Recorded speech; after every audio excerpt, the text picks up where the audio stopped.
Užrašas yra aukščiausias dovanojimas yra į pasaulyje.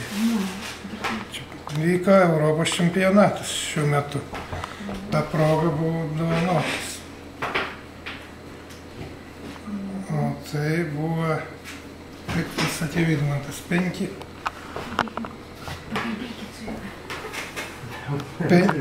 svarščiai iš viso buvo. Aukščiausia apdovanojimą. Tarp jų Lietuva gavo 2, mes su broliu.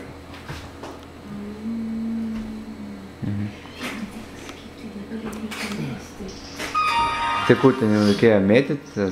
Nereikėjo tilnuot. Net, čia ne tilnuot, čia yra už visas, kiek aš dalyvauju jau 40 metų, tai už viską yra čia taip ir užrašyta, čia rusiškai.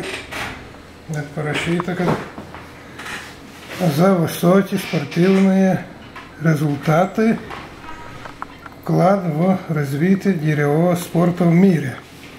Reiškia, lietuviškai tai už aukštus sportinius laimėjimus į pasaulio, indėlį pasaulyje.